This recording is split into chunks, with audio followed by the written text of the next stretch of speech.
A one-time funny British comedian and now host of an HBO show that no one really watches, John Oliver, Who? Gay as fuck. spent 42 minutes on his love for trans dudes, Excuse me, it's ma'am. Tranny. I don't really care. then tells women, stop your crying and shut the up. Fuck off. I'm Jasper Gonzo, and this 42 minutes, John? Fuck. This is the hill you want to die on? Sheer fucking hubris. Well, die you shall. And it's what's next.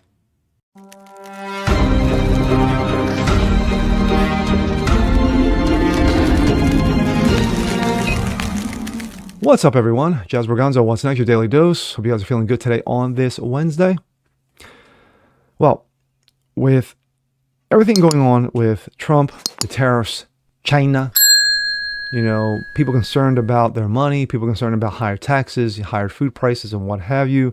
And of course, then you have the other side going, you know what? We need to tamp this down because the rhetoric is getting a little out of control. Compare this to Reagan in '81 when he came in and the economy was in shambles.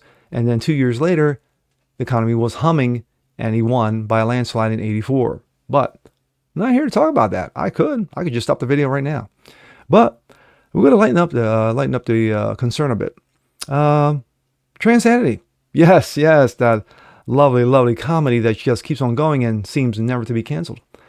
Transients, transmentalism, transmoronism, what have you. Name your trans. John Oliver, British comedian. Well, former British comedian. I mean, I think he was funny at one time or another. I don't know. Did you know he still had an HBO show?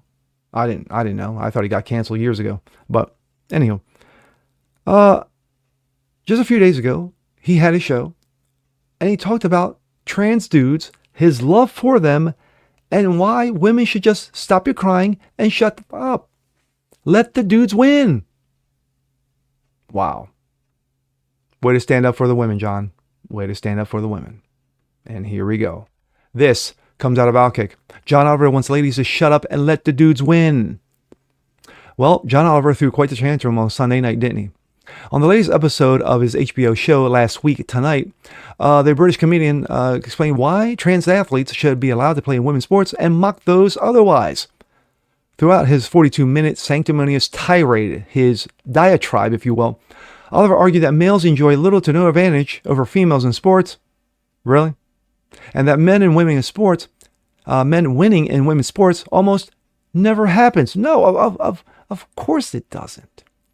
Of course, we know this isn't true, but many on the left, including John Oliver, are determined to die on this hill that the feelings of gender-confused males are more important than the privacy, safety, and dignity of girls and women. Here she is explaining what we do and don't know at this point. It is undoubtedly true that trans women will maintain advantages in some sports. Probably not so much in endurance sports, but in size and strength sports. Trans women will also have some physiological disadvantages. Our larger frames are now being powered by reduced muscle mass and reduced aerobic capacity, and that can lead to disadvantages in terms like quickness, recovery, endurance, things that maybe aren't quite as obvious as being bigger and stronger. And this coming from a trans dude. Right, bigger and stronger bodies are not automatically advantaged in every scenario. I mean, put The Rock in a Pure Bar class and see what happens. I mean, we know what would happen. He'd take a video of himself, caption it, "Mad respect to these mamas, everyone go see Moana 2," and try to... Yeah, that's funny, I guess. I don't know. I watched the entire nauseating diatribe, and so that way you don't have to, but let's go through the claims that Oliver tries to make and discuss why he's utterly and unequivocally wrong. Claim number one. The right is obsessed with trans athletes. Oliver opened the show by explaining the participation of dudes in girls and women's sports as an absolute fixation of the right. He played a montage of Fox News host discussing a female fencer who over the weekend took a knee and refused to participate against her male opponent in a women's tournament. Because she took a stand, Stephanie Turner was disqualified from the tournament and escorted off the premises. Yes, she was persona non grata and got kicked the hell out of the building and possibly, getting suspended from future events. But it's just a woman, so who cares? And let's see. Oliver waved off the injustice by claiming that no one actually cares about fencing. Nice. Great job, John. Quote, I challenge those anchors to tell me one thing about fencing besides Lindsay Lohan did it herself in a Parent Trap. Wow. Is that supposed to be, again, was that supposed to be funny? Way to completely miss the point, John. So not only does this young woman be forced to compete against biological males, but her concerns should also be ignored because no one cares about her sport anyway. Got it. He further rails on a Republican obsession with trans athletes by mentioning Donald Trump's February 5th executive order to keep males out of women's sports and threats from the White House to cut off federal funding to states that don't comply with the order. This issue is an obsession for the Republicans, Oliver griped. Last year, they spent over $116 million just on TV ads featuring trans athletes. Okay, Republicans won the 24 election in a landslide, taking every single swing state, the House, the Senate, and it's almost as if Americans agree with the sentiment that women's sports are only for women. What a concept. Claim number 2. Arguments against trans athletes are often extreme hypotheticals. Just go bring up the one. 1998, Serena and Venus Williams claimed that they could beat any male player ranked outside the top 200. Enter Karsten Barak, ranked 203rd at the time, who spent his day golfing and drinking before stepping onto the court. He then proceeded to dismantle Serena and Venus 6-1, 6-2. This wasn't prime Novak Djokovic or Nadal or even top-ranked male player. This was a guy who barely got inside the top 250, who still handily defeated the best women players in the world. Gee, but there's no physical advantages, per John Oliver. And we won't even dwell on the fact that on the time the U.S. women's national team lost to a squad of 15-year-old boys, or the fact that Katie Ledeck's swimming world records have been bested by high school boys. These are not hypotheticals.